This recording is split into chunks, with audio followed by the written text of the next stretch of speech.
And I'm Hayden. And And Hi! Dang it! welcome back to our Dramaturgy podcast. Brought to you by KU Theater and Dance. Brought to you by KU Theater and Dance. As you can see, we have a very special guest with us today. So please, everyone, give a warm welcome to Michael D. Graves. Hi, Michael. Hello. Hi. Howdy from South Louisiana. Louisiana. Yeah. Thank you so much for being here with us today. Oh, the pleasure is mine. Anytime I get to see your face, it's a great day. So yes. Thank you. Tell us a little bit about you. Who are you? That is an enigma dipped in chocolate. I am a recently graduated master's degree holder in theater studies from Illinois State. This is where I met the wonderful Gillian. I am currently an MFA candidate in theater education for the Mississippi University for Women. And I'm also teaching 8th grade ELA, which is English language arts at the Hammond Westside Montessori School here in Hammond, Louisiana. It is my first time teaching. It's probably not going to be my last time teaching, but it has been eye-opening. I have been a little bit of everywhere in the past 15 years. I feel very nomadic, but I think I have come into my own and have found a home. So it's a good thing. So that's me. Amazing. So part of the reason that we asked you here today is because you write about queerness and horror. Yeah, pretty much, especially vampirism and how vampires are queer coded, especially in cinema. And I guess more recently in TV series. Well, it wasn't really there, but it was there, especially for the Interview with a Vampire, if you've seen the new one that has series out. So yeah, that spiraled in a great way. Definitely, which I think is a great segue. Today we are going to kind of move. Last time we talked about Hookman and the myth and the urban legend surrounding it. And now today we are talking about queerness and horror and the relationship between the two. So Hayden, I'm going to turn it over to you to get us started. What about queerness do you think we should touch on before we dive in? Okay, first, I kind of just want to just be blunt and say queer, just the word queer has two connotations in history. And the first is a very derogatory word used against the LGBTQ plus community. And we are not using that term in that context in this podcast. We're just gonna be saying queer, which is the reclaimed word for the LGBTQ plus community and just the queer community. And so that's the first thing I kind of just want to say. But then additionally, queer theory, I think, is a very important topic to kind of ease people who may not know queer studies, which it's just an academic way to analyze text that is not through the binary. So as humans can be gay, straight, bi, pan, etc. So can text, and texts are very fluid, and that's kind of just queer theory summed up. And it just doesn't necessarily mean that things are queer, but can just be viewed in a different way. Yeah, lovely. Thank you. Michael, do you also want to add in any thoughts adding on to what Hayden said before we kind of dive into the meat of our episode today? I would like to just bounce off that I would like for I guess our audiences to understand that when we say queer, we do not mean it in any kind of derogatory. This is Hayden, you said it perfectly. Reclamation of the word, owning it, knowing it, and understanding it, and even using that other definition for queer for being not knowing, odd, or right there. I think this would be an interesting way to take it from having no knowledge about it to getting some knowledge about it and understanding it and picking it up and go for there. Because if we're not lighting everybody's candle, how can we get the power of information out? That kind of deal. Yes. Thank you. You're welcome. All right. So, Hayden, I know like you have been talking to me about this for a while and you really want to start with, pretty well-known guy by the name of Oscar Wilde. So, why are we starting with Oscar Wilde? Okay, well, kind of just to go back in time, queerness now is a lot more accepted, but back in Oscar Wilde's time, it was like a sin and it was a chargeable offense. And yeah, so let's just talk about like Oscar Wilde. Who was this guy? So he's kind of infamous for being queer and he liked being gay. I'm trying to like think how to keep him PG or just PG-13. He But was the bearer of the green carnation. That's a good way to put yes, yes. it. Do We you should want to explain talk that about the for our green audience. carnation and like the image it has in the Victorian period, Michael? Uh, okay, so my knowledge is not deep into that. All I know is that is how he signified himself. He would wear a carnation when he was out in public, and to people who are of the same status as him or anything, he would include them and give them a green carnation to wear. This was a way to embody and to I don't want to say rally the troops. That's the word. It's more like encourage and let them know that we're in this inner circle together. So Mhm. if there's any more into it than you know about, I would love to be educated on that. So, No, pretty much. I mean, it's like it's before the time of Grindr, so it's kind of Mhm. like just a calling card or a better way of like saying, "Oh, you have a limp wrist." It's more elegant way of saying like I'm queer and I'm here, but it keeps Yeah. it on the down low. Yeah. So It was with the 90s. Hmm? it was an actual carnation that was worn in like the lapel of a jacket to sort of Right. signify. Okay. Yep. Awesome. And sometimes he would add little sprigs of lavender into it for those I guess for the lesbians to bring them into it. So that way they had the green carnation and lavender society. I think that was even a thing at one point. It's all muddled in here. It's a I Sunday. think you're right. Please I forgive think me. you're right. Yeah, and that was the calling card because in the 90s, if you wore puka shells, that was kind of the way we knew, but that's a whole different time. Anyway, So Oscar Wilde, the wearer of the green carnation. What else can you kind of tell us about him, Hayden, and why you wanted to start with him on this podcast? Yeah, so he had a novel and I'm pretty sure it's his only novel, The Picture of Dorian Gray. And this novel actually helped condemn him and send him to prison. And so, Gillian, I should we like should we kind of read the court transcript? Because he was a dramatic kind of guy. So I think we should like act it out a little bit. I concur. Let's do it. Now I ask you, Mr. Wilde, do you consider that the description of the feeling of one man towards a youth just grown up was a proper or improper feeling? I think it is the most perfect description of what an artist would feel on meeting a beautiful personality that was some way necessary to his art and his life. You think that that feeling of a young man should have towards another?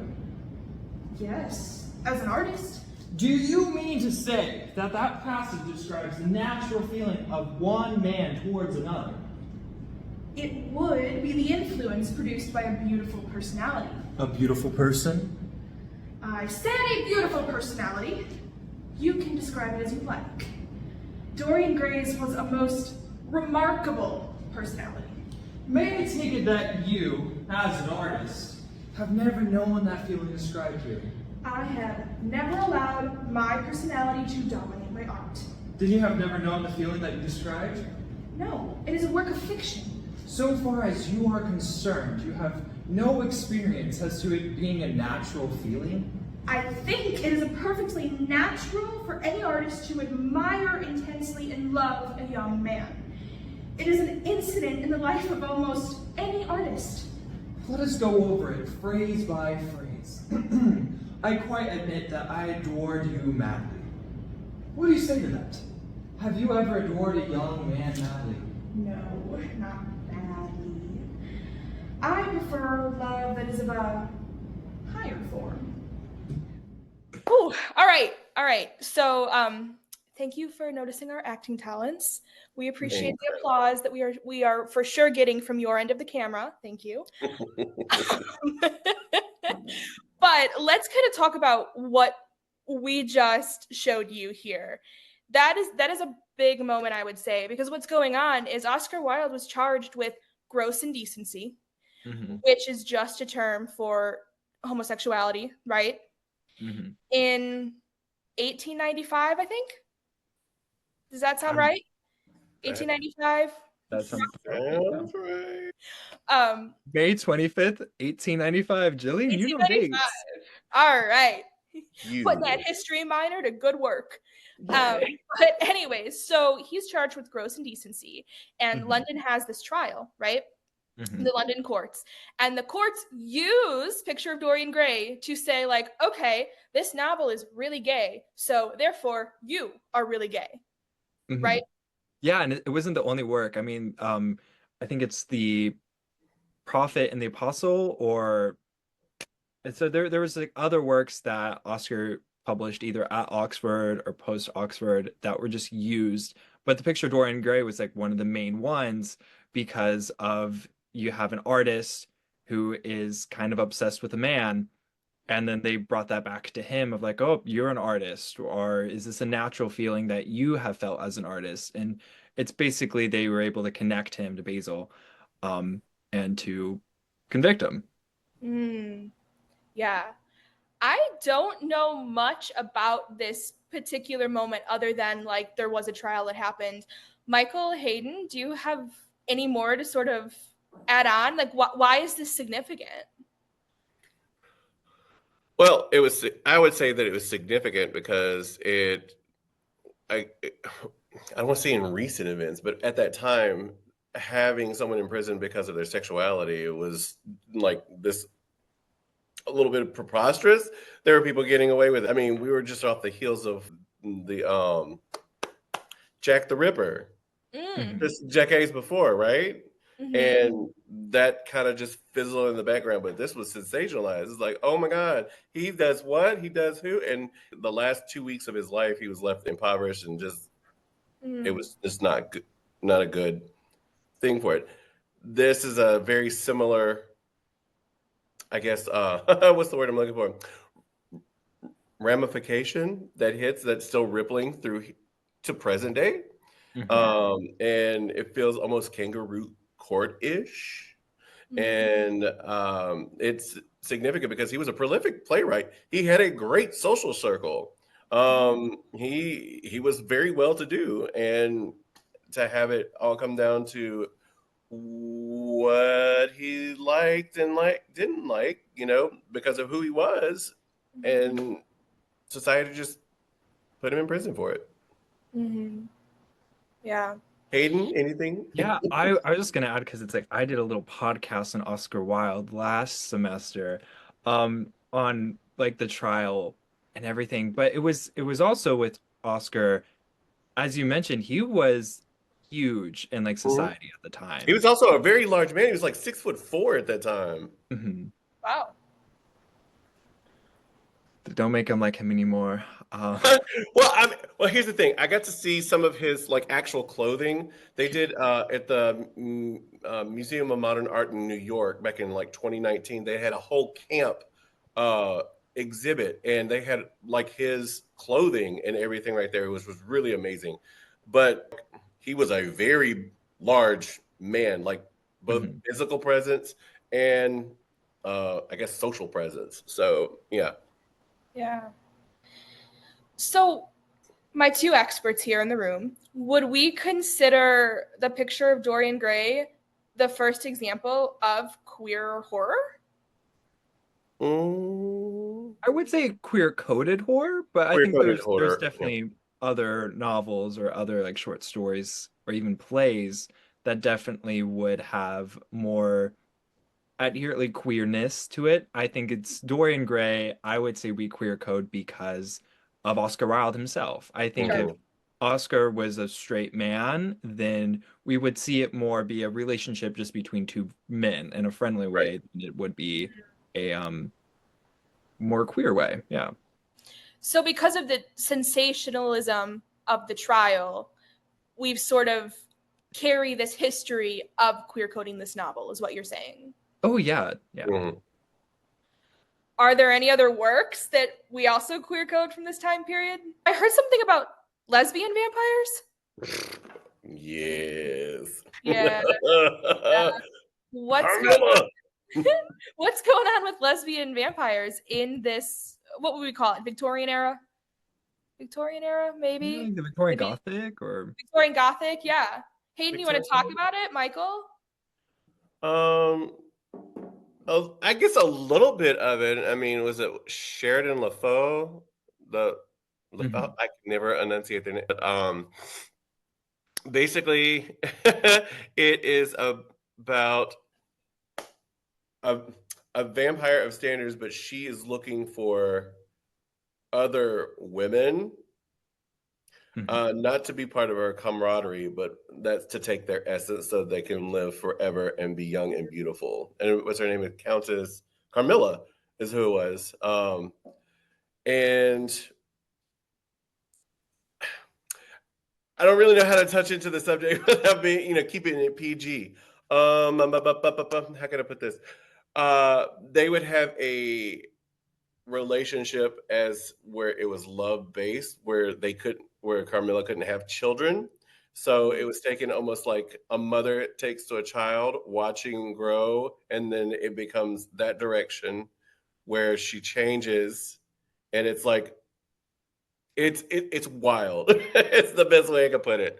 Um, it was touched on in a movie in the 1980s, early 1980s, called The Hunger. I don't know if y'all are familiar with The Hunger. Mhm. No, Um, please tell us about it. The Hunger, it's pretty much the exact same story like this, but it's set in the 1980s where women were coming into their own. They can now, like 1982, it's like no, like 10 years that women could actually have bank accounts with their husbands. They were coming strong. They were becoming business owners, CEOs, and everything of that nature. They were able to own property. And they took this character, and she's a vampire, and she's been a vampire since like the Egyptian lore.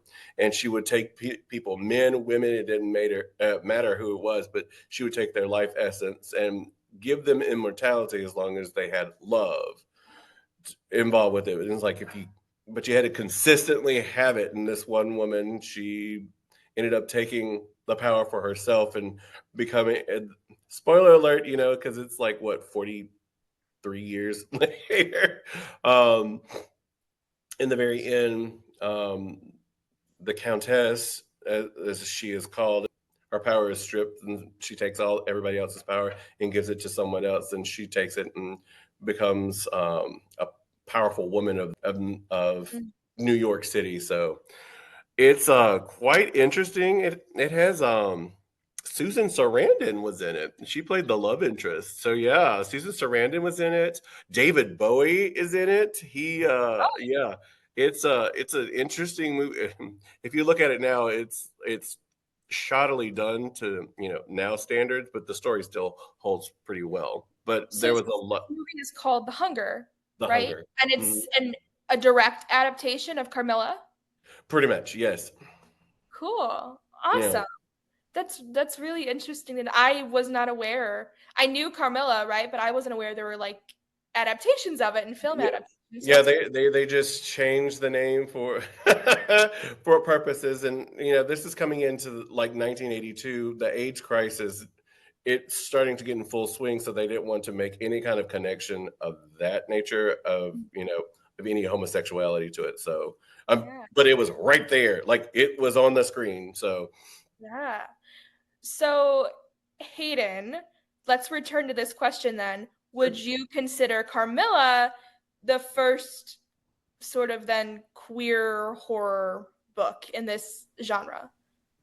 I would say I would, Okay. from what my knowledge of it, and I believe is it Lucy or is it Lacey that Carmilla has like the attraction with Michael?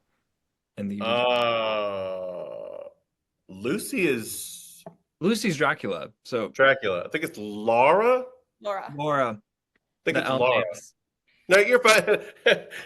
I mean, that right there in itself can have a connotation. You have both of these characters that begin with the letter L. So, But isn't it also kind of confirmed that Carmela sort of influenced Bram Stoker's Dracula because it came correct. so earlier in Because the it? relationship between Lucy and Mina was to touch on bisexual roots. Hmm. Yeah. Whoa. Oh wow. So like two of the biggest works in vampire fiction before Twilight. Put an asterisk. No, Boo. I'm just kidding. But two of the biggest works in vampire fiction Mhm. are really working with queer themes. Absolutely.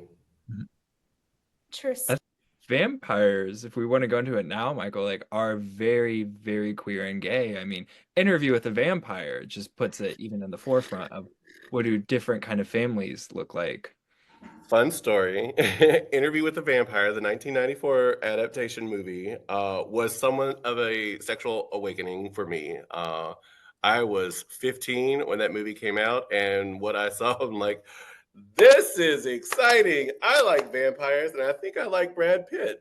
But yeah, I have to say, Interview with a Vampire, it's not only queer coded, but it's also queer present. Oh yeah.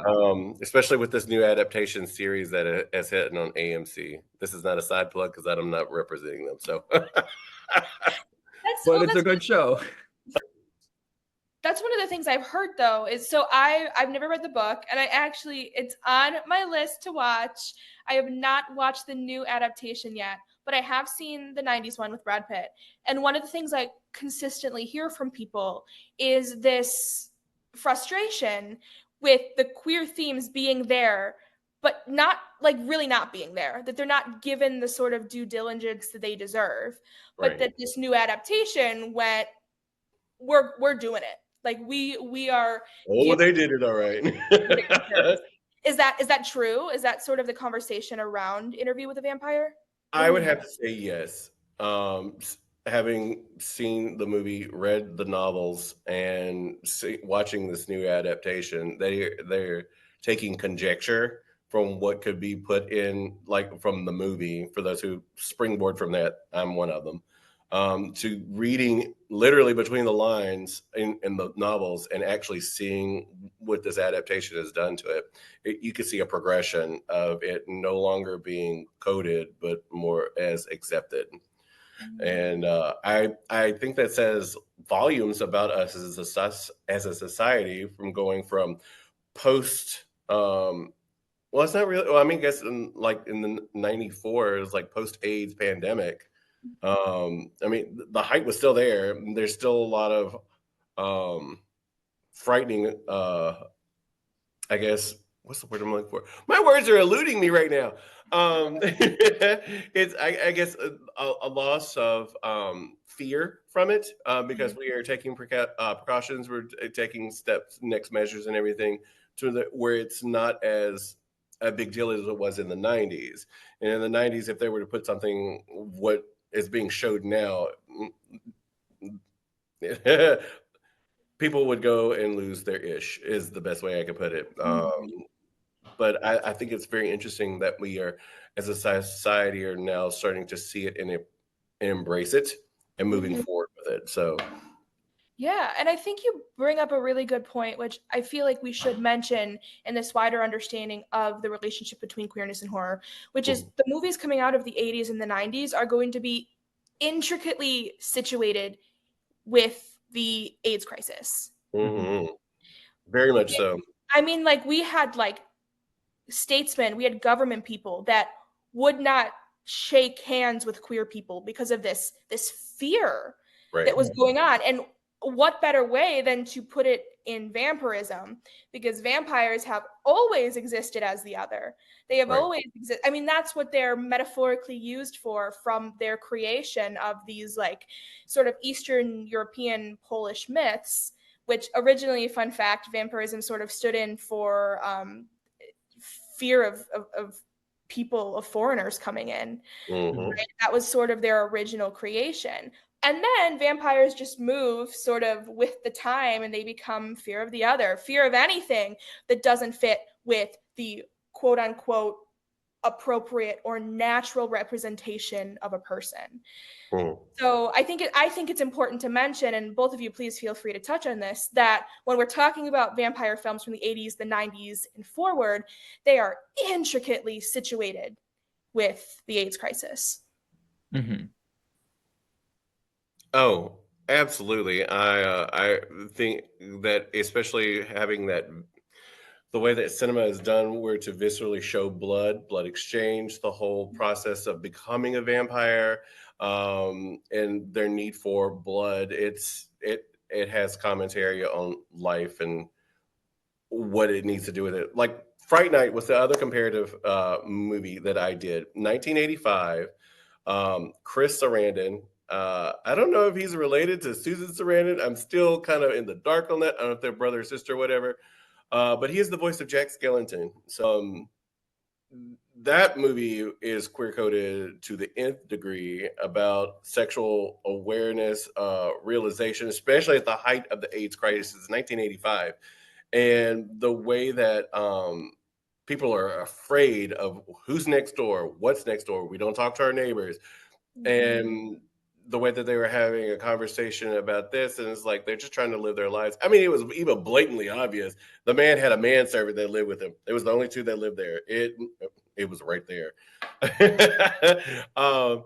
But the way that it was queer coded was they weren't a couple as more as they were a vampire and his I guess they called him a lackey or something like that, that protected everyone while during the daylight hours. And he would have prostitutes come over and do his, I guess, nightly feeding. And the boy that is next door is constantly giving that Alfred Hitchcock, looking through binoculars, what's going on next door. I'm very curious of what's going on here. And then he watches his best friend get turned into a vampire, and he doesn't know what to do with that. He tries to call the police, and the police think that he's just loony. So it's an excellent, for me, it was an excellent way to understand where queer coding has gone to, especially during the AIDS crisis. Yeah. I think And you know what's interesting to me, as I've studied a little bit of vampires before, and what's always interesting to me is their inherently sexual nature. Right. Like not when they're first created. When they're first created, they are monsters. They're scary and they're meant to terrify you. This is actually my fun fact. So share this at all your parties if you want to be really cool. But the original way, do either one of you know? And if you know, just say no, because I don't want to say it. But do either one of you know? Yeah. Do either one of you know what the original place was for drinking blood from a human being? I think I remember this. Is it the inner thigh? It's not. I feel like that would be even more sexual. It's not. Hayden, do you want to guess? No, I want you to tell. You already told me, so I want you to tell like everyone else. I don't want to take like the credit. All right. So originally, in these Eastern European vampire myths, where they would draw blood from was the chest, the heart. And then once we have this sort of move with what we kind of consider the Byronic vampire, coming from Byron, right, becomes this romantic, brooding, sexy character. Where blood comes from moves from the heart to the neck, which neck is this very, vulnerable place, but also to put your mouth directly on someone's neck is a very intimate act. So I think it's interesting that the vampire myth is the one that we're familiar with today, moving away from original myth to this sort of newer romantic vampire, is also rooted in sex and sexuality. That makes sense.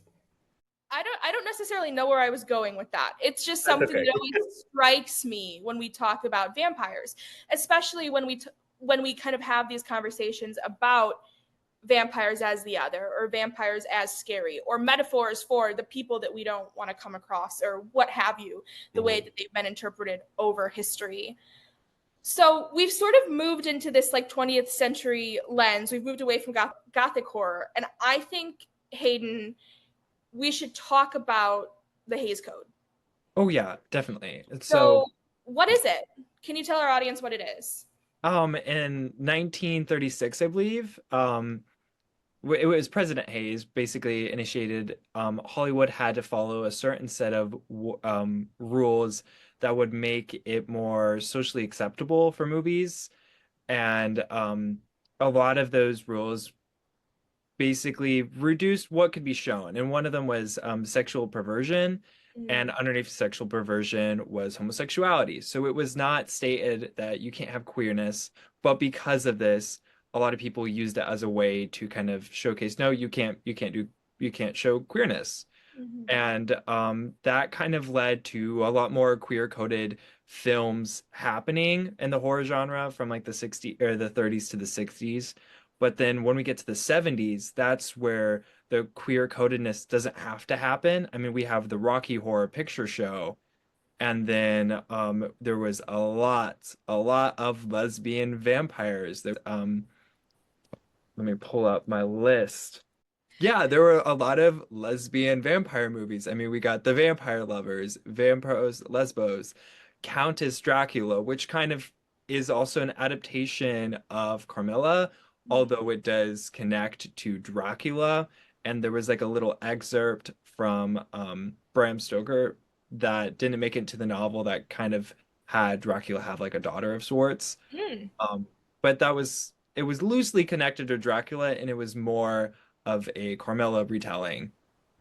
And then yeah, you had Daughters of Darkness. And so there was a lot of lesbian vampires. And I think what's kind of interesting is a lot of them, spoiler alert, die in the end. And I think that kind of happens to a lot of queer villains or just monsters in movies, is the monster, the queerness dies.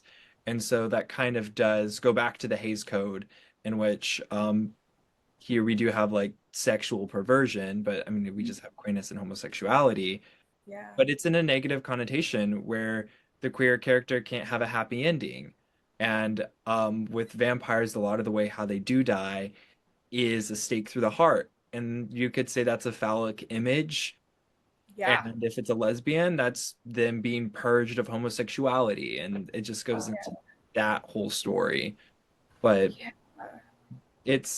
but then also, yeah, I'll just say that. That's what I'll say. I would love to piggyback off of what you said, Hayden. I have some conversation. The Hays Code, it was actually started by another guy named Hayes. Wasn't president, but it was a president of the Motion Picture Association. Oh, okay. Are you ready for this? He started as a postmaster, and he was a staunch Presbyterian Lutheran.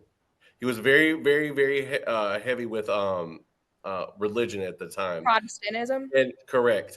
And because of the way that he was so staunch with it, they're like, you know what? Let's see if we can put you here and rally behind you.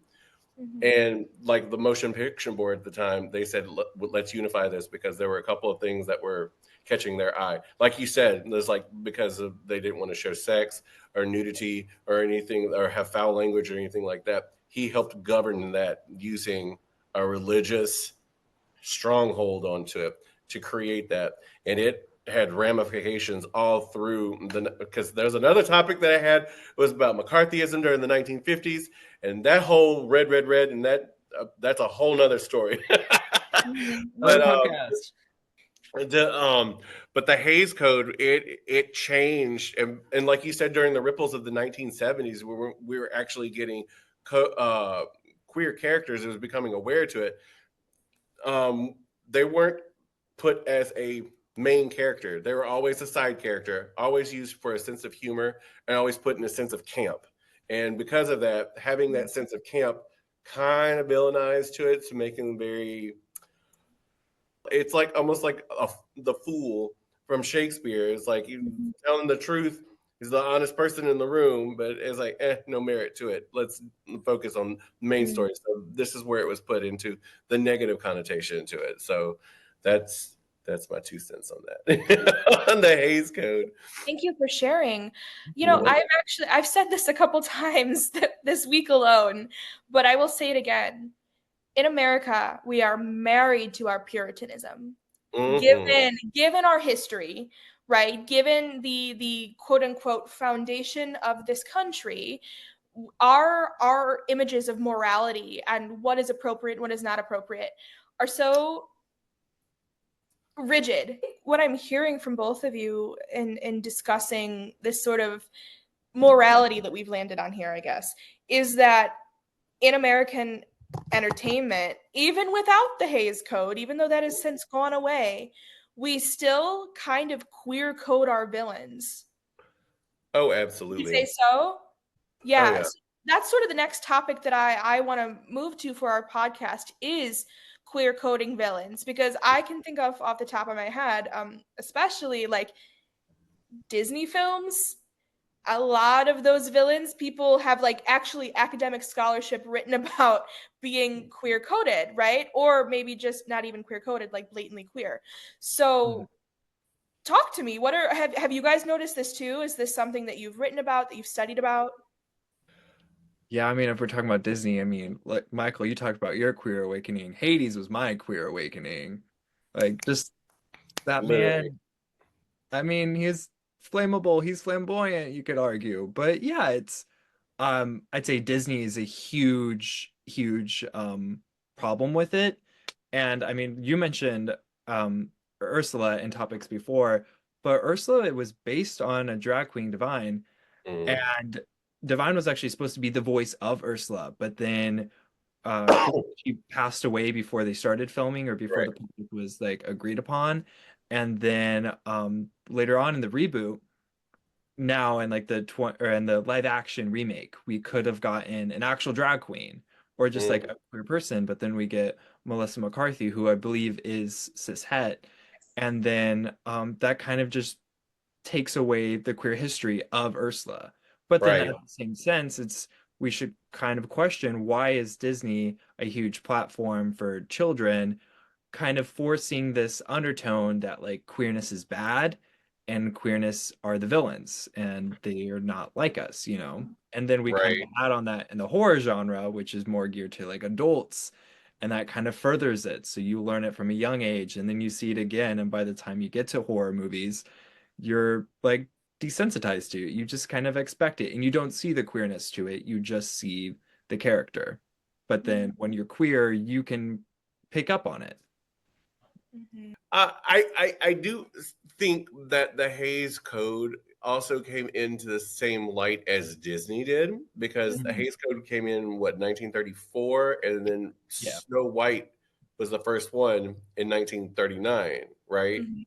Mhm. So we had all of these villains that went through this. If you think about like iconic Disney movies from Snow White into what the 50s, that gives us Pinocchio, Bambi, Cinderella, um, Sleeping Beauty, Peter Pan. These are like these characters right here. You cannot tell me that Captain James T. Hook is not queer coded villain from Peter Yeah. Pan. I'm sorry. Maleficent? Maleficent, absolutely. Yeah. Yeah. So like even though like when the Hays Code finally is gone away with, which when does that happen? You said 1968, Hayden? Is that Uh, I I just knew it was 1960s. It might have sick? been 19. I don't know why that popped into my head. Sometime in the 1960s, right? And then we get the sort You're of right. Disney It's 68 according to Google. 68. Okay. Thanks, Coops. That's the one thing is for some reason dates. I don't know why Oh, they say. dates, and I'm like, I don't even remember talking about the exact dates. I just knew it's 30s to 60s. Um, but but so even when that goes away and we get sort of the revival of Disney in the 90s, um, Hmm. we still have these very queer coded villains. Jafar. Jafar, yeah. Jafar and Scar, come on now. You cannot Jafar, tell me otherwise. yeah. I mean, all of them. Right. in some way, right? So I guess Well, I mean, it's also, and I don't even know if Disney is doing this, because this is my weird connection to this. Are you ready for this? This is my theory. This is my conspiracy theory that the color green is used everywhere to signify a villain. I think this alludes back to the green carnation that Oscar Wilde wrote. That's my weird platform theory. I know it sounds weird, right? But I think that that's where its roots we sprang gotta forth. we gotta look that up. We will do some research and see if we can find that out. But Right. But I mean, that's just my weird connection theories, because Oscar Wilde, he wore a green lapel. People saw it, a green carnation on his lapel. They would see it and they would know what's going on. Whereas Disney, if you see something green, you knew a villain was happening. So I don't know, but that's just my little whatever. I could see color symbolism being like a very important factor. That's I think that's a theory that has legs, right? Like it could make sense. Right. But why? I know that's a huge question, but why do we continue to queer code villains? I think it kind of just goes back to Oscar Wilde and with the Hays Code, and we started it, and it's basically it's a habit. It's a habit we can't break. And then also I kind of think, as someone in the queer community, I kind of latch in onto the villains. Like, I will 100% support Ursula, because from what I was saying is, she was basically telling her, Ariel, you don't lose your voice for a man. She took Ariel's voice, and then she kind of taught Ariel the lesson of, like, don't change yourself for a man. But Ariel still does it and falls in love, and then Ursula's the villain. I mean, yeah, she kind of does some shady stuff herself, like steal the voice and then try to seduce Eric. But we another podcast. But I think Correct. it does go into um queer people do kind of latch onto villains, but not just villains. We kind of sympathize with the other. We sympathize with the outcasts, the people who aren't getting representation or aren't getting recognition in their societies or in their worlds, that we could see, no, they kind of have some grounding. That I mean, Scar is kind of neglected by his family, and then like he's outcast, and so that's kind of why he fights back. But Mhm. you have like a lot, especially in Disney, you have a lot of villains that people can kind of see put possibilities. Once Upon a Time, if you guys are familiar with that show, and you get Regina, and she's such a sympathetic character, and she's a villain, and then she does have like a queer coded storyline with Emma, and so yeah, I think it's more of a way how to see characters, and I think if the queer community didn't want a queer code, we could, but at the same time, that's the representation we're getting. And I mean, Jennifer's Body is like one of my favorite films, and Nice. I mean, you can't tell me Jennifer and Needy aren't queer. And but yeah, Good, but I'd be lying to you. So yeah, you would be lying, so don't say it, Michael. I'm right. correct. But No, I yeah, so, completely agree with you. mhm. Um, I think that if we start changing the way that we look at our villains, if they're being queer coded and more like queer strong instead of coded, like take the mask off, let's talk about what's underneath and have that conversation. I think that it will improve conversations. So would you say then that maybe it's fair to say that we have these villains that are queer coded or appear queer because of this, what we kind of talked about earlier, this fear of the other, and they're meant to Mhm. represent the other and the fear. But, I mean, the thing that I always war with in literature is like the death of the author, right? And Right. once it goes to the audience, it's no longer yours. And so maybe potentially these villains were meant one way, but our audience engages with them in a different way. And instead they become paragons of queerness in a good way, right? In a way that people can connect to and have this kind of conversation with. Absolutely. You become sympathetic with these characters. You become empathetic with their journey and what's going on, and it changes your perception. It's like, you know what? They were just trying to live their life. They were trying to do their life, and at that moment, they made choices that we didn't have. We, as the readers or as the viewer, we have that omniscient view. getting into understanding where these characters are coming from, that gives us more of an empathy. And I guess those, if we are still trying to find our own sexual awakening and trying to understand that process, sympathizing with these villains who are very close to what our trails are going through. This is why we catch and leech onto it. Like Cruella de Vil, like her story, she didn't have a mother character. She wanted to bring her art. Like, I love the new Cruella movie. Absolutely, it was brilliant. And she was trying to find her way in. Her hand was forced into this. And as someone who, like, they feel like they couldn't play their cards, they had to play another card that's like, well, if I can't do this, then I'm just going to have to do this. And it changes their identity. They become who they are, and you see them become empowered. This is something that you can latch on into. And you're like, I understand this. It's like, I can find my way through this. Thank you so much, and thank you, Hayden, for sharing everything that you both did today. For the sake of the clock, I'm going to kind of wrap us up here and say that I think we had a really awesome discussion today about this long history and this relationship between queerness and horror. To our audience watching, thank you so much for tuning in. Hopefully something in this conversation excited you, stirred you, makes you want to go look it up, but most importantly, makes you want to come see Hookman November 1st, 2nd, 3rd, 5th, 6th, 7th? 6th and 7th? Yes. Look at the It's not dates. the 4th, not the 4th. Not the 4th, not the 4th. Look at the dates at the end of the video. But please come support the show, come support your peers and the awesome talent that is going into this show.